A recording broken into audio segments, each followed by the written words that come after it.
السلام علیکم۔ مجھے آج بھی وہ دن بہت اچھی طرح یاد ہے جب میرے بابا نے خود کو آگ لگا کر اپنی جان لے لی تھی۔ میری ماں خون کے آنسو روتی ہوئی سرداروں کو بد دعائیں دیتی جا رہی تھی، لیکن 12 سال کی عمر میں مجھے یہ بات سمجھ نہیں آ رہی تھی کہ اگر میرے بابا نے خودکشی کی ہے تو میری ماں کی دعاؤں کے سرداروں کو کیوں بد دعائیں دے رہی ہیں۔ لیکن مجھے میرے بابا سے بے حد محبت تھی، پر میں چھوٹی تھی اور پھر بڑی ہوتی گئی اور سب بھول گئی۔ جب اس واقعے کو 10 سال گزر چکے تھے، میں نے جوانی کی دہلیز پر قدم رکھا تو میں بہت کچھ سوچنے پر مجبور ہو گئی تھی۔ سب سے پہلا خیال تو مجھے اس الماری کا آیا جو عجیب و غریب قسم کی تھی۔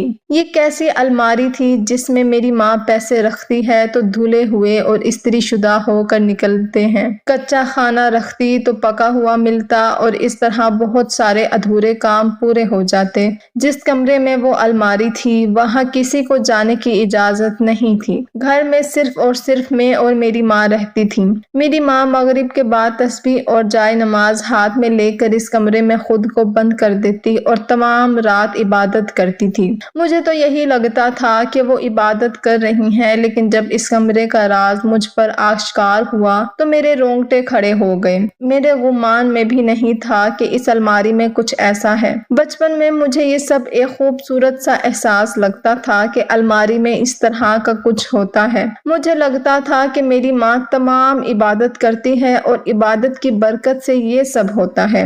لیکن جب میں بڑی ہوئی تو سوچنے پر مجبور ہو گئی کہ ایسا کیسے ہو سکتا ہے۔ میرا ذہن اب وہ چھوٹا سا ذہن نہیں رہا تھا جو آسانی سے اس بات کو قبول کر لیتا۔ اب میں بہت بڑی ہو چکی تھی اور کچھ جاننا چاہتی تھی، لیکن جو کہ الماری میں ہر وقت تالا لگا ہوتا اور کمرہ بھی بند ہوتا، اس لیے مجھے موقع نہیں ملا۔ ایک رات جب اماں عبادت کرنے کے لیے کمرے میں گئیں تو شاید غلطی سے انہوں نے درگن دروازہ کھول دیا۔ میں نے چپکے سے جھانکا، دروازے سے دیکھا کہ اماں نے الماری کھولی اور اس کے اندر گھس گئیں۔ یہ دیکھ کر میں حیران ہو گئی کہ اماں الماری کے اندر کیوں چلی گئیں اور دروازہ کیوں بند کر دیا۔ کافی دیر میں انتظار کرتی رہی کہ اماں الماری سے باہر نکلے گی، لیکن ایسا کچھ نہیں ہوا۔ تقریباً آدھا گھنٹہ گزر جانے کے بعد مجھے یہ خدشہ ہوا کہ کہیں میری ماں کا الماری کے اندر دم نہ گھٹ گیا ہو اور وہ مر نہ گئی ہوں۔ لیکن جیسے ہی میں نے الماری کھولی تو وہاں میری ماں تھی ہی نہیں۔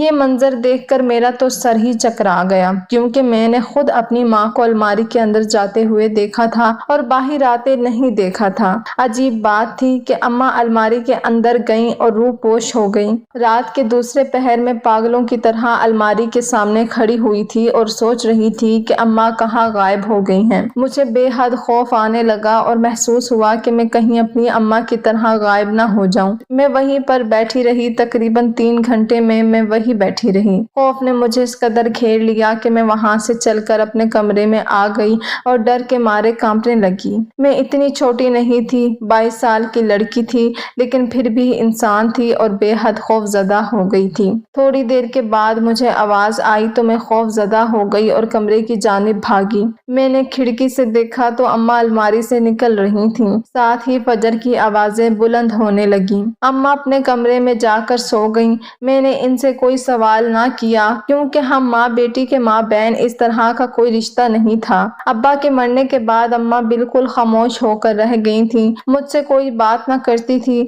ضرورت کے علاوہ ہمارے بیچ میں کوئی بات نہ تھی۔ میں سمجھتی کہ یہ ابا کی موت کا صدمہ ہے جو اماں کو لگا ہے اور وہ چپ ہو کر رہ گئی ہیں۔ میں نے فیصلہ کر لیا کہ میں الماری کا راز جان کر رہوں گی کہ اس میں آخر ایسا کیا ہے۔ اماں سے پوچھنے کا فائدہ تو تھا نہیں، وہ مکر جاتی۔ اماں کو خالہ کی فوتگی کی خبر آئی تو اماں وہاں چلی گئیں۔ میرے پاس یہی ایک موقع تھا الماری کا راز جاننے کا۔ اماں کے جانے کے بعد میں اٹھی اور کمرے میں آ گئی۔ کمرہ تو کھلا ہوا تھا، لیکن الماری میں تالا لگا ہوا تھا اور اس کی چابی ضرور اماں کے کمرے میں ہوگی۔ میں ماں کے کمرے میں گئی، تمام کمرہ کھنگال ڈالا، بالآخر صندوق کے اندر سے مجھے وہ چابی مل گئی۔ میں کمرے میں آ گئی اور دروازہ بند کیا، پھر الماری کے پاس آئی تو مجھے ڈر لگنے لگا، لیکن میں نے ہمت کی اور الماری کا تالا کھول دیا۔ میں نے دیکھا کہ وہاں پر کچھ کچھ بھی نہیں ہے، الماری بالکل خالی ہے۔ میں یہ دیکھ کر حیران ہو گئی کہ آخر کیا ماجرا ہے۔ میں دروازہ بند کرنے ہی لگی تھی کہ مجھے نیچے سے کوئی آواز آئی، زرمینہ آ جاؤ نیچے۔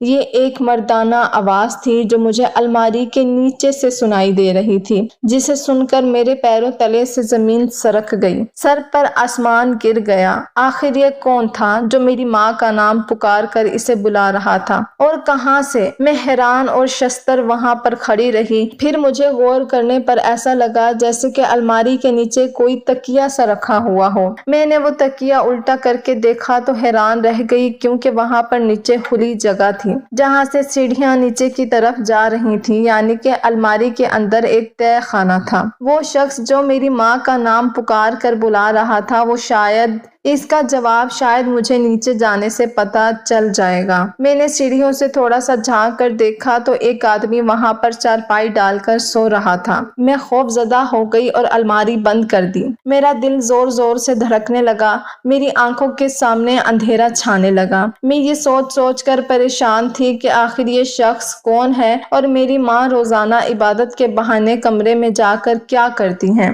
میرے ذہن میں غلط قسم کے خیالات آنے لگے تھے۔ اپنی ماں کے متعلق میرے والدین میں بے تحاشا محبت تھی، وہ دونوں ایک دوسرے کے بغیر زندہ رہ نہیں سکتے تھے، اور میں حیران تھی کہ بابا کے جانے کے بعد میری ماں زندہ تھی۔ وہ بیمار ہو گئی تھی تو مجھے لگا کہ وہ ابا کی جدائی میں بیمار ہو گئی ہیں، لیکن آج الماری کے تہہ خانے کے نیچے ایک شخص کو دیکھ کر میرا تو جیسے رہا سہا بھرم بھی ٹوٹ گیا تھا۔ میں ہمیشہ سوچتی تھی میری ماں نے جوان اور خوبصورت ہونے کے باوجود دوسری شادی نہیں کی۔ مجھے لگتا تھا کہ جیسے یہ سب انہوں نے بابا کی وجہ سے کیا ہے، یعنی ان کی محبت میں وہ با وفا ہو کر بیٹھ گئی ہیں اور دوسری شادی نہیں کی۔ لیکن آج میں نے جو کچھ دیکھا تھا، اس کے بعد سے جیسے ایک لمحے میں میری ماں میری نظروں سے گر گئی تھی۔ وہ شخص کون تھا جسے میری ماں نے تہہ خانے میں چھپا رکھا تھا، اور نہ جانے کتنے سالوں سے میں اس آدمی سے خوف زدہ تھی، اسی لیے تہہ خانے میں نہیں گئی، لیکن اپنی ماں کا انتظار کرنے لگی کہ وہ آئے تو میں ان سے سوال کروں کہ یہ اس نے میرے باپ کو دھوکہ کیوں دیا، اتنے سال مجھے دھوکے میں کیوں رکھا۔ میری ماں سارا دن فوتگی والے گھر میں رہیں اور پھر رات کو واپس گھر آئیں۔ انہوں نے آتے ہی کھانے کا پوچھا، لیکن میں نے کوئی جواب نہیں دیا۔ عجیب نظروں سے انہیں دیکھنے لگی۔ کیا بات ہے نفیسہ، تم مجھے ایسے کیوں دیکھ رہی ہو؟ ماں نے میرا چہرہ دیکھ کر محسوس کر لیا تھا کہ میرے اندر غصہ بھرا ہوا ہے اور دکھ بھی۔ میں آج تک آپ کو پارسا سمجھتی تھی، لیکن آج میرا یہ بھرم ٹوٹ گیا۔ میں جیسے پھٹ پڑی تھی اپنی ماں کے سامنے۔ کیا ہو گیا ہے نفیسہ، ایسی باتیں کیوں کر رہی ہو؟ میں نے ایسا کیا کر دیا ہے؟ ماں نے پریشان ہو کر پوچھا۔ یہ تو آپ مجھ سے بہتر جانتی ہیں کہ آپ کیا کر رہی ہیں۔ اتنے سالوں سے مجھے تو شرم آ رہی ہے کہ میں آپ کی بیٹی ہوں۔ میں آج تک سمجھتی تھی کہ آپ کو میرے باپ سے بے پناہ محبت ہے، اسی لیے آپ شادی نہیں کر رہی، لیکن آج میری نظروں میں آپ گر گئی ہیں۔ میں نے چیختے ہوئے کہا، میں آج بھی تمہارے باپ سے بے پناہ محبت کرتی ہوں اور اسی کے نام پر زندہ ہوں۔ کیا تمہیں نظر نہیں آ رہا؟ میری ماں نے جواب دیا۔ نظر آ گیا ہے مجھے، سب کچھ بہت واضح نظر آ گیا ہے ماں، میں نے غصے سے کہا تھا۔ کیا نظر آ گیا ہے تمہیں؟ مجھے بھی بتاؤ، ماں نے پریشانی سے پوچھا۔ کافی حد تک مجھے لگ رہا تھا کہ وہ سمجھ گئی ہیں کہ میں کیا بول رہی ہوں۔ مجھے وہ شخص نظر آ گیا ہے جس کو آپ نے الماری کے نیچے تہہ خانوں میں انسانوں سے چھپا رکھا ہے، اور مجھے آپ بیوقوف بنا رہی ہیں کہ آپ روزانہ رات کو تسبیح لے کر کمرے میں عبادت کرنے کے لیے جاتی ہیں، حتیٰ کہ آپ اس شخص کے پاس جاتی ہیں۔ اب آپ مجھے بتا دیں کہ وہ شخص کون ہے۔ میں نے کہا تو میری ماں مجھے پھٹی پھٹی نظروں سے دیکھنے لگی۔ تمہیں کیسے پتا چلا الماری کے نیچے والے تہہ خانے کا؟ تم نے کہاں سے دیکھ لیا اس شخص کو؟ میں بچی تھی اماں، لیکن اب نہیں رہی۔ اب آپ مجھے کوئی بھی کہانی گڑھ کر سنا دیں گی اور میں یقین کر لوں گی۔ بچپن میں تو الماری کو دیکھ کر خوش ہوتی تھی کہ یہ شاید جادوئی الماری ہے، یا پھر اس میں جو کچھ بھی ہو رہا ہے وہ آپ کی عبادتوں کی وجہ سے ہو رہا ہے۔ کپڑے ڈالو تو دھو کر استری ہو کر نکلتے ہیں، سبزیاں رکھ دو تو پکی ہوئی نکلتی ہیں۔ مجھے ایسا لگتا تھا کہ یہ سب کوئی فرشتہ کر رہا ہے آپ کی عبادتوں کی وجہ سے، لیکن مجھے کیا معلوم تھا کہ میری ماں وہاں پر کسی اجنبی کو رکھے ہوئے ہے۔ بتا دے مجھے کہ وہ کون ہے، میں نے غصے سے کہا تھا۔ میری ماں سر پکڑ کر بیٹھ گئی۔ تم نے الماری کیوں کھولی اور تمہیں چابیاں کہاں سے ملی؟ ماں نے سوال کیا۔ میں نے کہا نہیں ماں، میں کوئی بچی نہیں ہوں کہ ان کہانیوں پر یقین کروں جو آپ مجھے بچپن میں سناتی تھی الماری کے متعلق کہ یہ جادوئی الماری ہے۔ میری عقل اس بات کو تسلیم نہیں کر رہی، اس لیے میں اس کی کھوج میں لگ گئی، لیکن جو راز مجھ پر آشکار ہوا اس کے بعد تو میں خود سے نظریں نہیں ملا پا رہی ہوں۔ میں نے غصے سے کہا تھا تم غصہ مت کرو، آرام سے بیٹھ جاؤ، تمہیں میں ساری کہانی سناتی ہوں۔ اماں نے مجھے شانوں سے پکڑ کر چارپائی پر بٹھایا۔ میں ہمہ تن گوش ہو گئی۔ تہ خانے میں موجود شخص کوئی اور نہیں، تمہارا باپ ہے بیٹی، میری ماں نے کہا تو میں نے اس بات کا یقین نہیں کیا۔ جھوٹ بول رہی ہیں آپ، میرے باپ نے آج سے 10 سال پہلے خود کو آگ لگا کر اپنی جان دے دی تھی۔ اب آپ اپنا گناہ چھپانے کے لیے ایسا کہہ رہی ہیں۔ میں نے خود اپنے باپ کی لاش دیکھی تھی جس کا جنازہ پڑھا گیا اور جسے دفنایا گیا۔ آج بھی میرے باپ کی قبر موجود ہے۔ آپ کیسے کہہ سکتی ہیں کہ وہ شخص میرا باپ ہے؟ مجھے نہیں یقین آ رہا آپ کی بات پر، اس لیے میں نے ایسا بولا۔ تمہارے باپ نے خودکشی نہیں کی تھی، وہ سب ایک ڈرامہ تھا۔ میں نے یہ ڈرامہ تمہارے باپ کی جان بچانے کے لیے رچایا تھا۔ پر میں حیران ہو کر رہ گئی، مجھے آپ کی بات پر یقین نہیں آ رہا۔ میں نے خود لاش دیکھی تھی اپنے باپ کی۔ میں نے کہا تم نے جلی ہوئی لاش دیکھی تھی، جو اصل میں لاش نہیں ایک پتلا تھا جسے ہم نے جلایا تھا۔ اب دنیا کو یہ دکھانا چاہتے تھے کہ تمہارا باپ مر چکا ہے تاکہ کوئی ہمیں پریشان نہ کرے۔ اماں نے کہا تو میں حیرت سے ان کا چہرہ دیکھنے لگی۔ یہ کیسا انکشاف تھا؟ کیسے یقین کر لوں آپ کی اس من گھڑت کہانی کا؟ اور کیوں کیا ہوگا ابا نے اپنے خودکشی کا ڈرامہ؟ میں نے پوچھا۔ تمہیں میری بات کا یقین نہیں تو چلو میں تمہیں تمہارے باپ کے پاس اس تہ خانے میں لے جاتی ہوں، تم اسے خود دیکھ لو، وہ تمہیں خود تمہاری کہانی سنائے گا۔ اماں اٹھی اور میرا ہاتھ پکڑ کر مجھے تہ خانے کی جانب لے جانے لگی۔ وہ شخص میرا باپ نہیں ہے، مجھے اپنے باپ کی شکل یاد ہے، میں نے ماں کے ساتھ چلتے ہوئے کہا۔ تمہیں اپنے باپ کی جوانی کی شکل یاد ہے، وہ بوڑھا ہو گیا ہے، 10 سال کے اندر اتنی تبدیلی تو آ گئی ہے اس طرح کہتے ہوئے الماری کھولی اور مجھے تہ خانے میں لے جانے لگی۔ ہم سیڑھیاں اتر کر نیچے آ گئے۔ ہماری بات سن کر وہ شخص بیٹھ گئے اور حیرت سے میری ماں کو دیکھنے لگے۔ دلاور تمہاری بیٹی کو سب پتہ چل گیا ہے، اب خود ہی اسے ساری حقیقت بتاؤ کیونکہ یہ میرا یقین نہیں کر رہی۔ میری ماں نے میرے باپ کا نام پکارتے ہوئے اس شخص سے کہا تو میں نے غور سے اس کا چہرہ دیکھا۔ وہ واقعی کوئی اور نہیں میرا باپ ہی تھا، جس کے چہرے پر تھوڑی سی جھریاں تھیں اور دھاڑی کے ساتھ میں اسے پہلی نظر میں پہچان نہیں پائی، لیکن غور کرنے پر میں پہچان گئی۔ میں پھٹی پھٹی آنکھوں سے اپنے باپ کو دیکھنے لگی۔ مجھے اس منظر پر یقین نہیں آ رہا تھا کہ 10 سال پہلے جسے میں مرا ہوا سمجھ رہی تھی آج میرے سامنے کھڑا تھا۔ نفیسہ میری جان، میرے باپ نے کہتے ہوئے شدت جذبات سے مجھے اپنی باہوں میں بھر لیا اور پھوٹ پھوٹ کر رونے لگا۔ نہیں ہوں میں آپ کی بیٹی،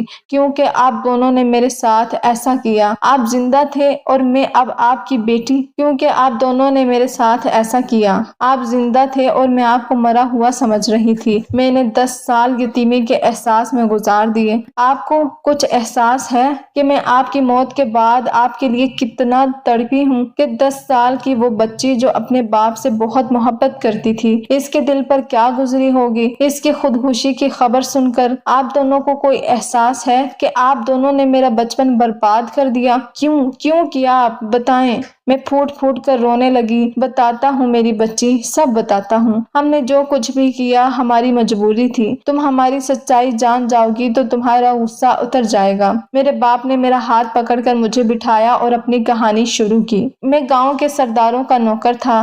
میں بہت بہادر تھا اور بہت طاقت والا تھا۔ میں سرداروں کا کھانا بنایا کرتا، اس کے علاوہ ان کے کپڑے دھونا، استری کرنا میں بہت قابل ملازم تھا اور وہ مجھ سے بہت خوش تھے۔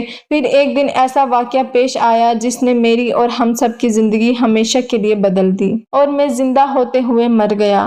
سردار شاہ نواز کی بیٹی جسے حویلی کی شہزادی کہا جاتا تھا، وہ رات میرے پاس آئیں۔ وہ بہت خوفزدہ تھی، اس کا نام زینب تھا۔ میں اچانک زینب کو اپنے پاس دیکھ کر حیران ہو گیا کیونکہ وہ بہت لاڈلی تھی اور اس کی شادی ہونے والی تھی، لیکن اچانک وہ آدھی رات کو میرے کمرے میں آ گئی تو میں ڈر گیا کیونکہ اگر گھر کے سرداروں نے اسے آدھی رات کو میرے کمرے میں دیکھ لیا لیا تو میری شامت ہی آ جاتی۔ چھوٹی بی بی، آپ اس وقت میرے کمرے میں کیوں آئی ہیں؟ اگر آپ کے بھائیوں یا والد کو پتہ چل گیا تو غلط سوچیں گے۔ میں نے پریشانی سے کہا، دلاور مجھے تمہاری مدد کی سخت ضرورت ہے۔ اگر آج تم نے میری مدد نہیں کی تو میں اپنی جان دے دوں گی۔ زینب کی باتیں سن کر میں حیران ہو گیا۔ اس کے ہاتھ میں چھوٹا سا بیگ تھا۔ اس نے سیاہ چادر میں اپنا وجود چھپا رکھا تھا۔ مرنے کی باتیں کیوں کرتی ہو زینب بی بی؟ آپ کی تو شادی ہونے والی ہے۔ اللہ آپ کی عمر لمبی کرے، اور میں ناچیز بھلا آپ کی کیا مدد کر سکتا ہوں؟ میں نے زینب کو کہا تو وہ پھوٹ پھوٹ کر رونے لگی۔ دلاور، میں یہ شادی نہیں کرنا چاہتی۔ میں یہ حویلی چھوڑ کر ہمیشہ کے لیے اپنے محبوب کے ساتھ جانا چاہتی ہوں۔ تم مجھے ریلوے اسٹیشن تک چھوڑ دو۔ نہیں، بلکہ تم میرے ساتھ چلو ٹرین میں اور مجھے شہر تک چھوڑ دو۔ پھر آگے سے میں تم سے کوئی مدد نہیں مانگوں گی۔ میں جنید نامی لڑکے سے محبت کرتی ہوں اور وہ شہر میں میرا انتظار کر رہا ہے۔ وہ حویلی نہیں آ سکتا کیونکہ میرے بھائی سے قتل کر دیں گے، اس لیے مجھے یہ جنید کے پاس جانا ہوگا۔ جنید سے ملنے کے بعد ہم دونوں نے کہا کہ ہم ہمیشہ کے لیے یہ ملک چھوڑ کر چلے جائیں گے، بس تم میری اتنی سی مدد کر دو، مجھے اس تک پہنچا دو۔ زینب کی باتیں سن کر میں حیران رہ گیا۔ نہیں چھوٹی بی بی، یہ آپ کیا کہہ رہی ہیں؟ اگر میرے بھائیوں کو علم ہو گیا تو وہ میرے ساتھ ساتھ آپ کو بھی جان سے مار دیں گے، اور آپ ایسا قدم نہ اٹھائیں تو بہتر ہے۔ یہ آپ کے خاندان کی عزت کا معاملہ ہے۔ میں نے زینب کو سمجھاتے ہوئے کہا، لیکن وہ کہنے لگی کہ میرے بھائی ایک بوڑھے شخص سے میری شادی کروا رہے ہیں تاکہ میری جائیداد کا حصہ انہیں مل جائے، اور یہی نہیں، وہ بوڑھا شخص 4 جوان بیٹیوں کا باپ ہے، بہت زیادہ ملکیت کا مالک ہے۔ اس نے بہت زیادہ پیسے کا لالچ بھی دیا ہے میرے بھائیوں کو، اور میرے بھائی اسی لالچ میں اندھے ہو کر میری زندگی برباد کرنا چاہتے ہیں، لیکن میں اپنے ساتھ یہ ناانصافی نہیں ہونے دوں گی۔ وہ بوڑھا شخص اپنے علاقے کا سردار ہے۔ وہ مجھ سے نکاح نہیں کر رہا، بلکہ یوں سمجھ لیں کہ خرید رہا ہے۔ مجھ سے نکاح کے لیے بہت بڑی بولی لگائی ہے اس نے۔ میری زندگی کو برباد ہونے سے بچا لو، ساری عمر تمہیں دعائیں دوں گی۔ زینب نے فوراً اپنی چادر اتار کر میرے قدموں میں رکھ دی اور پھوٹ پھوٹ کر رونے لگی۔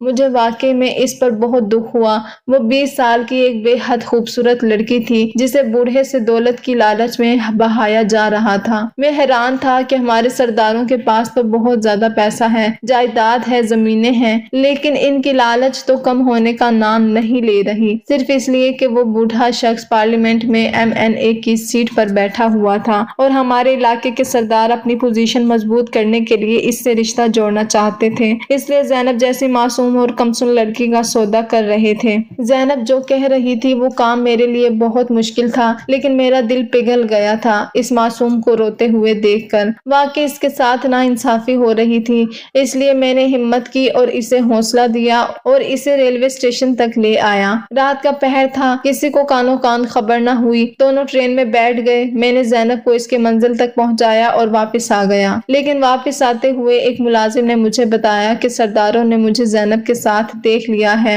اور وہ میری جان لینے کے در پہ ہیں۔ میں اپنی جان بچانے کے لیے فوراً اپنے گھر آ گیا۔ تمہاری ماں کو کہا کہ سامان باندھو، ہم یہاں سے نکلتے ہیں۔ تمہاری ماں نے کہا کہ ہم دنیا کے کسی بھی کونے میں چلے جائیں لیکن سردار ہمیں ڈھونڈ لیں گے۔ میرے ذہن میں فوراً خودکشی کا آئیڈیا آ گیا۔ ہم نے فوراً پتلا سا بنایا اور اسے آگ لگا دی۔ سارے کمرے میں بھی آگ لگا دی۔ الماری کے نیچے تہہ خانے میں تو بہت پہلے سے میں نے، اور الماری کے نیچے تہہ خانہ تو ہم نے بہت پہلے سے بنا رکھا تھا کسی اور مقصد کے لیے، لیکن یہ میرے کام آ گیا۔ تمہاری ماں نے رونا دھونا شروع کیا۔ پڑوسی اکٹھے ہوئے تو انہوں نے بتایا کہ سردار کے خوف سے انہوں نے خودکشی کر لی ہے۔ اس طرح ہم سرداروں سے بچ گئے۔ میں اور تمہاری ماں ایک دوسرے سے بہت محبت کرتے تھے، ایک دوسرے کے بغیر نہیں رہ سکتے تھے، اس لیے اس نے 10 سال اسی طرح گزار دیے۔ مجھے کھانا پکانا آتا تھا، اس لیے تمہاری ماں سبزیاں وغیرہ الماری میں رکھتی، میں تہہ خانے میں کھانا تیار کر دیا کرتا، کپڑے وغیرہ بھی دھو کر استری کر دیا کرتا۔